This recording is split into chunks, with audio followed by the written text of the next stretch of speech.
Awadh computer के आज के इस क्लास में आप सभी का स्वागत है।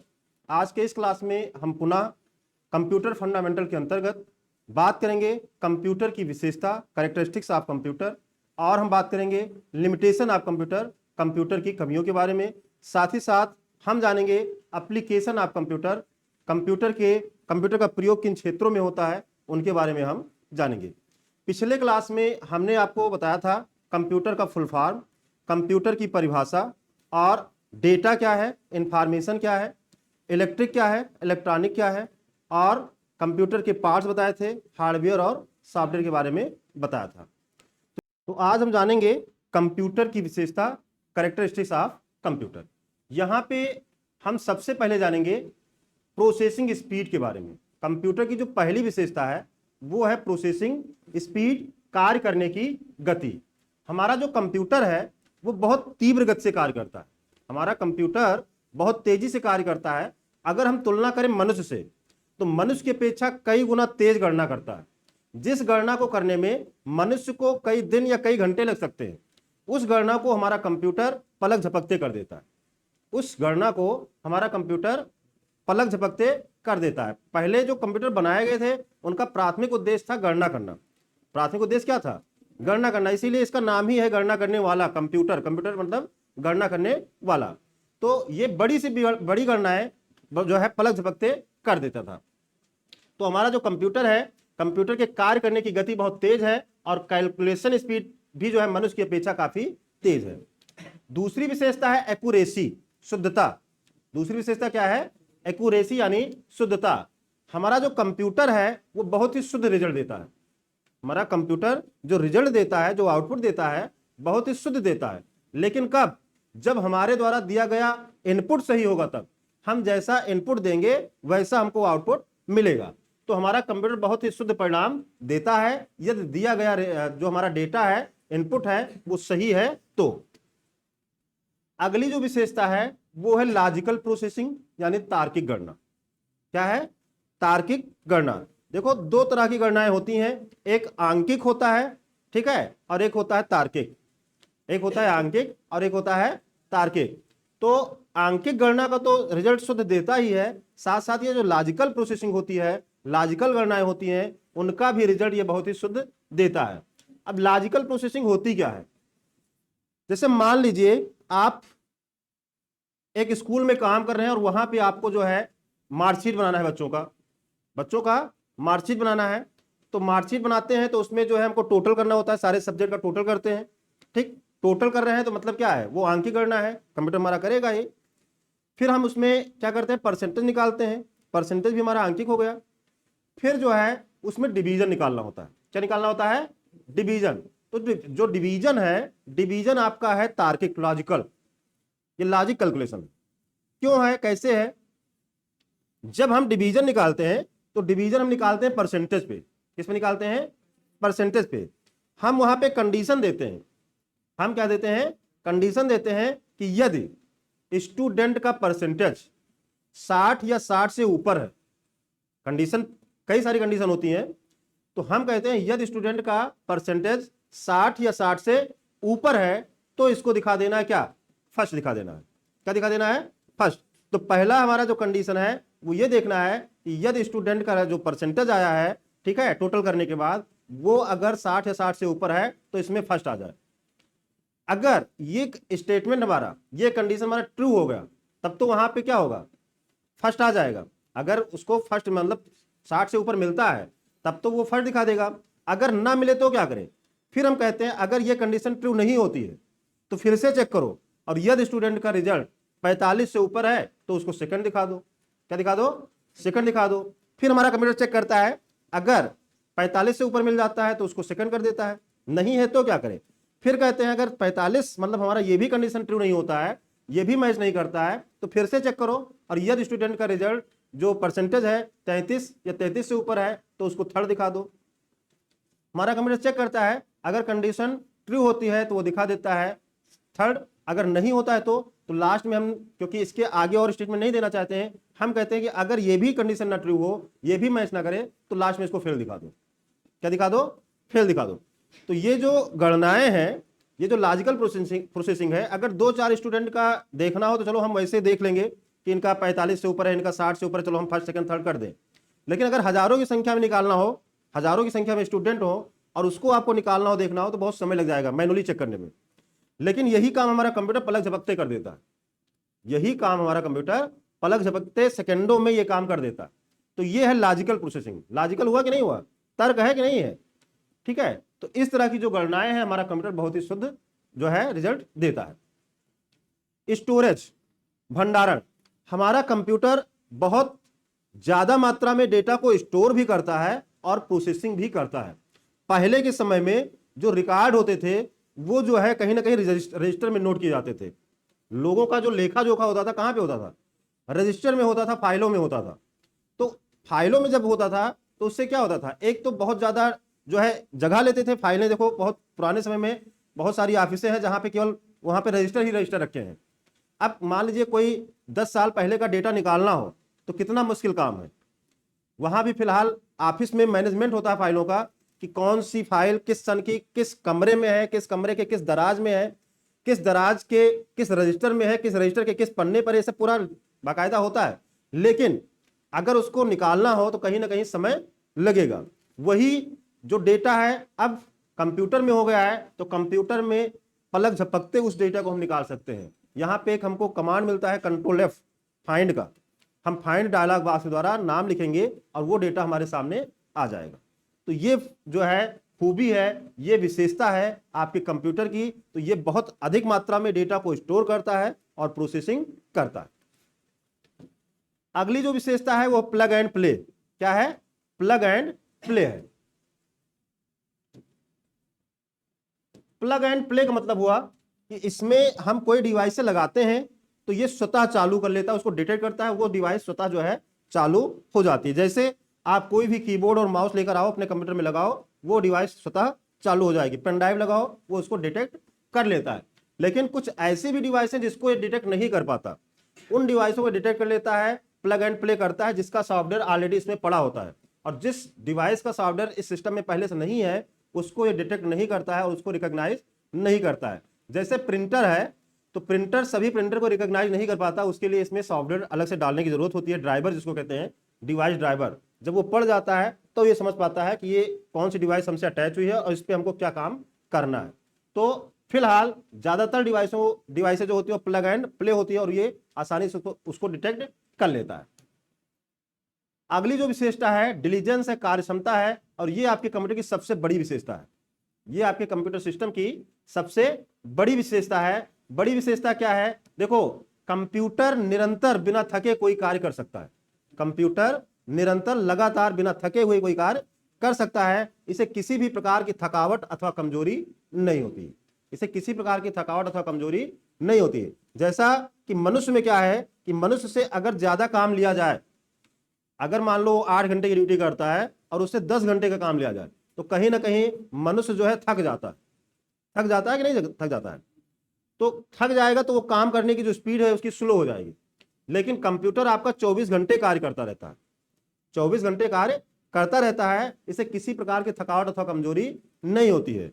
मनुष्य बीमार हो जाता है, मनुष्य में जो है भावनाएं होती है, फीलिंग्स होती है, कभी खुशी है तो कभी गम में है, तो भी एक जैसा कार्य नहीं कर पाता।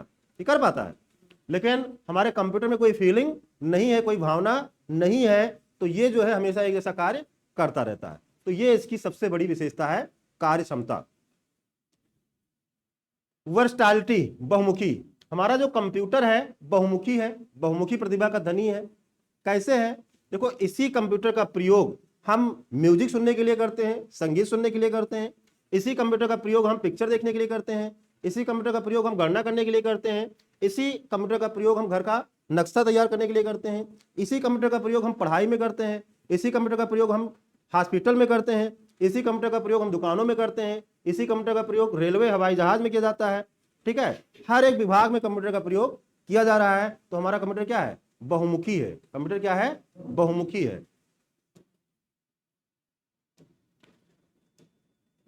अगली जो विशेषता है रिलायबिलिटी यानी विश्वसनीयता। कंप्यूटर जो है मनुष्य की अपेक्षा ज्यादा विश्वसनीय है। जो हमारा कंप्यूटर है वो मनुष्य की अपेक्षा ज्यादा विश्वसनीय है। क्यों?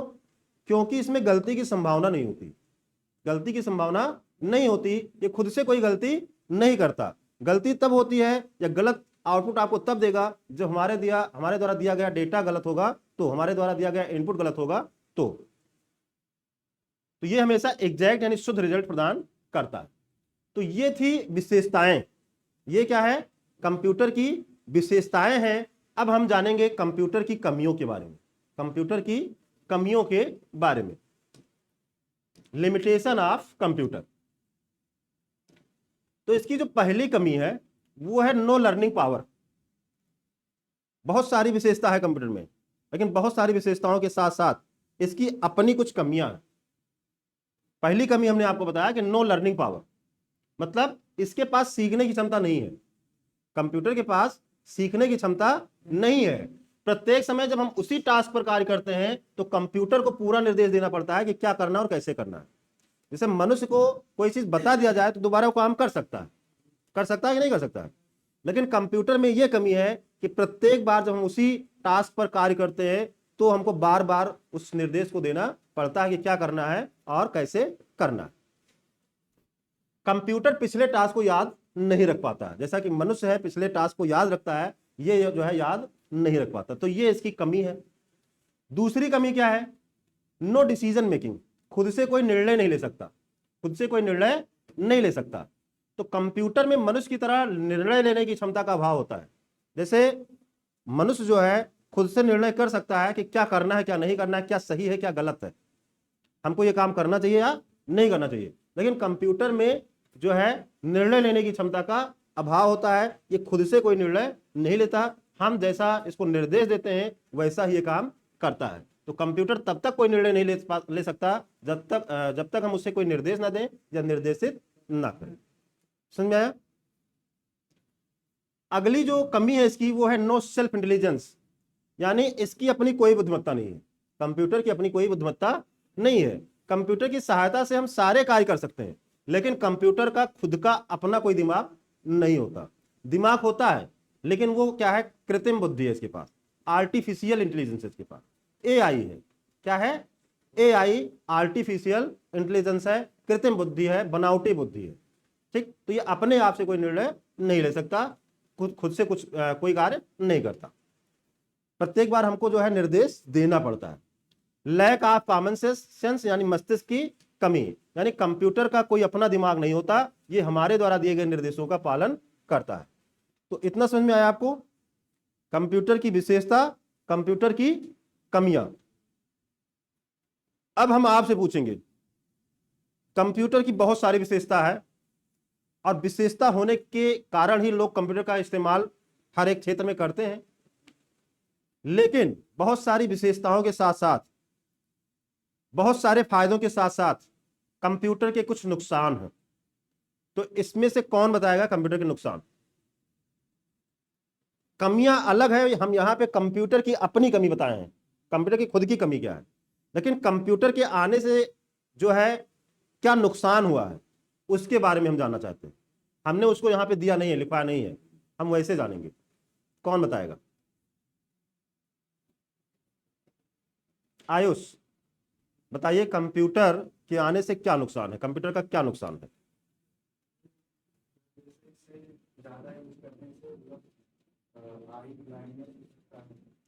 हाँ, आंखों के लिए नुकसानदायक है। कहने का मतलब हुआ कि अगर हम ज्यादा इस्तेमाल करते हैं कंप्यूटर को, ठीक है, ज्यादा कंप्यूटर की स्क्रीन पर रहते हैं तो आंखों के लिए नुकसानदायक हो सकता है, आंखों की रोशनी के लिए जो है नुकसानदायक हो सकता है। सही है।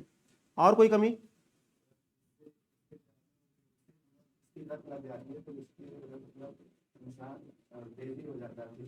हाँ, आजकल लोग जो है कंप्यूटर पर ज्यादा डिपेंड होते जा रहे हैं। आजकल लोग जो है कंप्यूटर पर ज्यादा डिपेंड होते जा रहे हैं, तो वो अपने जो है बुद्धि का प्रयोग नहीं करते हैं, वो हर चीज जो है कंप्यूटर से ही जानना चाहते हैं, कंप्यूटर पे ही डिपेंड होते जा रहे हैं। तो इसीलिए जो है क्या है कि आजकल के जो लोग हैं उनकी मेमोरी वीक होती जा रही है, उनकी मेमोरी वीक होती जा रही है, मतलब उनकी सोचने और समझने की क्षमता कम होती जा रही है। आप देख सकते हैं जो ज्यादा मोबाइल चलाते हो वो उनके अंदर भूलने की बीमारी ज्यादा होगी। होता है ऐसा? जो ज्यादा मोबाइल चलाते हैं, ज्यादा रील देखते हैं, उनके अंदर भूलने की क्षमता ज्यादा होती है, वो चीजों को याद नहीं रख पाते। और धीरे धीरे उनकी मेमोरी वीक होती जा रही है। तो ज्यादा अगर प्रयोग कर रहे हैं हम तो जो है ये नुकसानदायक है। ठीक है, आजकल जो लोग हैं वो मोबाइल और कंप्यूटर पर ज्यादा डिपेंड होते जा रहे हैं। कोई भी चीज है वो याद नहीं रखना चाहते, कहते हैं क्या करना है, चलो कंप्यूटर से हम देख लेंगे, गूगल पे जाके सर्च कर लेंगे, क्यों याद करें। और कोई कमी बताएगा कोई? कंप्यूटर के और क्या नुकसान है? देखो, कंप्यूटर के आने से जहां एक तरफ रोजगार के अवसर बढ़े हैं तो दूसरी तरफ रोजगार गए भी हैं। गए हैं कि नहीं गए हैं? जिस कार्य को करने में पहले 10-15 लोग भी लगते थे, आज वहां पे एक अकेला कंप्यूटर काफी है। तो इसने क्या किया, 10-12 लोगों की छुट्टी कर दिया। ये कहता है हम अकेले ही काफी हैं, क्या करना है। तो जो कंप्यूटर जानते हैं उनके लिए तो रोजगार का अवसर मिला, और जो कंप्यूटर नहीं जानते हैं उनका रोजगार गया। तो ये इसकी कमी है, मतलब कंप्यूटर के नुकसान है। और भी नुकसान है, ज्यादा अगर आप कंप्यूटर पे काम करते हैं ज्यादा देर तक तो एक सर्वाइकल पेन नाम की बीमारी होती है, गर्दन और रीढ़ में दर्द, तो ये बीमारी भी हो जाती है अगर ज्यादा हम कंप्यूटर पे रहते हैं। तो आपने देखा होगा गले में पट्टा डाल के कुछ लोग घूमते हैं, तो ये जो है सर्वाइकल पेन होता है। तो ये भी जो है नुकसान है कंप्यूटर के। समझ में आया कि नहीं आया? नुकसान क्या क्या है आपको समझ में आ गया होगा कि आंखों के लिए नुकसानदायक है, सर्वाइकल पेन, रोजगार एक तरफ बढ़े हैं तो एक तरफ गए भी हैं, और क्या बताएगा? मेमोरी, आजकल लोग जो है गेम बहुत ज्यादा खेलते हैं कंप्यूटर पे, ये भी एक नुकसान ही है। अपने समय की बर्बादी कर रहे हैं, पूरे दिन गेम खेलते रहते हैं। तो चलिए अब हम जानेंगे कंप्यूटर का प्रयोग किन क्षेत्रों में होता है। Application of computer. तो वैसे तो कोई क्षेत्र बचा ही नहीं है जहां पे कंप्यूटर का प्रयोग ना हो रहा हो। ये बचा है कोई क्षेत्र? लगभग सभी जगह पे कंप्यूटर का प्रयोग होता है, परंतु यहां पे कुछ विशेष क्षेत्र हैं जहां पे कंप्यूटर का प्रयोग होता है, और वो यहां पे बताया गया। जैसे एजुकेशन में, शिक्षा में कंप्यूटर का प्रयोग होता है। कैसे होता है? कंप्यूटर एक बहुत अच्छे अध्यापक के रूप में सिद्ध हुआ है। कंप्यूटर एक बहुत अच्छे अध्यापक के रूप में सिद्ध हुआ है। शैक्षणिक संस्थानों पर कंप्यूटर का प्रयोग कई तरीकों से किया जाता है, जैसे टेली एजुकेशन। टेली एजुकेशन का मतलब होता है दूरस्थ शिक्षा, दूर से ही पढ़ाई करना। ठीक है, वर्चुअल क्लासरूम और ऑनलाइन क्लास। तो आपको पता ही होगा, अच्छे अच्छे टीचर जहां पे जाके उनसे आप वैसे नहीं पढ़ सकते हैं, आप घर बैठे जो है आप पढ़ सकते हैं खान सर से, फिजिक्स वाला से, ठीक है, या और भी जो है ओझा सर से, उनका जो क्लास है वो आप घर बैठे अटेंड कर सकते हैं। तो ये जो है कंप्यूटर के ही लाभ हैं, कंप्यूटर के लाभ हैं। एजुकेशन में कंप्यूटर का प्रयोग होता है। हम यहाँ पे पढ़ा रहे हैं, आपकी क्लास छूट जा रही है, आप घर पे हैं, एक दिन नहीं आए, तो आप ये क्लास दोबारा घर पे आप अटेंड कर सकते हैं। तो ये इसका लाभ है। बिजनेस एप्लीकेशन, व्यावसायिक एप्लीकेशन। तो कंप्यूटर बिजनेस में भी महत्वपूर्ण भूमिका निभा रहा है। जैसे एम्प्लॉय का रिकॉर्ड रखना, कितना सामान बेचा गया उसकी सूचना रखना, और कितना संसाधन उपलब्ध है आदि। तो आजकल बहुत सारे दुकानों पे, बहुत सारे कंपनियों में कंप्यूटर का प्रयोग हो रहा है। कंप्यूटर के प्रयोग से क्या है कि एक तो हम जो है बिलिंग कर सकते हैं, जो सामान बेचते हैं उसका बिल कस्टमर को दे सकते हैं। दूसरा, हमारे पास जो भी हमारा स्टॉक है उस स्टॉक में कितना सामान बेच दिया गया, कितना सामान हमारे पास अभी बचा है, तो इसकी जानकारी एक क्लिक में हो जाती है। एक दुकान आपके पास है, मान लीजिए आप दुकान पे नहीं रह पाते हैं रेगुलर, आप किसी एम्प्लॉय को रखे हैं और आप चाहते हैं कि अगर इसमें कोई जो है कुछ सामान को चोरी करके बेचे या कुछ भी करे तो वो हमको पता लग जाए, तो इसके लिए कंप्यूटर बहुत जरूरी है। वहां पे आप टैली सॉफ्टवेयर के द्वारा पूरे जो है अपने दुकान के जितने भी सामान है उसका पूरा लेखा जोखा रख सकते हैं। कितना सामान बेचा गया, आपने जब इस दुकान खोला तो जो भी आपने सामान लिया था, जो भी स्टॉक आपके पास था, उसका एक बार एंट्री कर दिया जाएगा आपके कंप्यूटर में। अब उसमें से जो जो सामान बिकता जाएगा जितना, वो उसमें से माइनस होता रहेगा, वो उसमें से क्या होगा, माइनस होता रहेगा। तो सामान बेच रहा है, उसकी बिलिंग हो रही है, उसकी रसीद दे रहे हैं और आपके पास पैसा आ रहा है। अगर मान लीजिए आपके पास जो उपलब्ध संसाधन है, उपलब्ध स्टॉक है वो कम है, ठीक है, और बिका भी कम है, लेकिन सामान मौके पर कम है, तो वहां से आप मिलान कर सकते हैं कि ये सामान गया तो गया कहाँ। तो इसका जो है ये लाभ है, और आने वाले समय में लगभग दुकानों पे कंप्यूटर का जो है काम रहेगा, क्योंकि इसके पहले आपने देखा था कोरोना के बाद में कुछ लोग शटल डाउन कर रहे थे अपना, ठीक, यानी जांच चल रही थी। क्या चल रही थी? जांच चल रही थी। यानी लोग करते क्या है, लोग चोरी से सामान बेचते हैं, लोग जो है चोरी से सामान लाते हैं, चोरी से सामान बेचते हैं। कोई जो है टैक्स नहीं दे रहा है, कोई जीएसटी नहीं फिल कर रहा है, तो इस वजह से जो है लोग शटल डाउन कर रहे थे। लेकिन ये आने वाले समय में सबको जो है अपनी दुकान पे कंप्यूटर रखना होगा, सभी लोगों को पक्का बिल देना होगा, और हर एक दुकान पे, अब मान लीजिए आपकी अपनी दुकान है तो चाहे तो आप खुद से कंप्यूटर सीख कर, खुद से टैली कोर्स करके आप अपना जो है देख सकते हैं, और नहीं तो आप किसी दूसरे को जो है कंप्यूटर जो जानकारी रखेगा, अकाउंटिंग कोर्स किए होगा, उसको आपको जो है अपनी दुकान पे रखना होगा। एंटरटेनमेंट, मनोरंजन, तो मनोरंजन में कंप्यूटर का प्रयोग किस तरह से हो रहा है, शायद बताने की जरूरत नहीं होगी। आजकल इंस्टाग्राम, ठीक है, टिकटॉक तो मान लो चला ही गया, लेकिन इंस्टाग्राम है आपका और स्नैपचैट है, बहुत सारे एप्लीकेशन है, किस तरह से आप उस पर जो है एंटरटेनमेंट करते हैं, बताने की जरूरत नहीं है। गवर्नमेंट, सरकारी विभाग, तो विभिन्न विभागों में सरकार कंप्यूटर का प्रयोग अपने प्लान को कंट्रोल करने के लिए करती है। आजकल जितने भी गवर्नमेंट सेक्टर हैं, सभी जगह कंप्यूटर का प्रयोग हो रहा है। हम सरकार की तमाम जानकारियों को, तमाम सुविधाओं को जो है घर बैठे कंप्यूटर से प्राप्त कर सकते हैं। कहाँ पे कौन सा काम हुआ है, कहाँ पे कौन सा काम हो रहा है, ये सारी जानकारी, कोई फॉर्म भरना है, वो सभी जो है आजकल कंप्यूटर के द्वारा किए जाते हैं।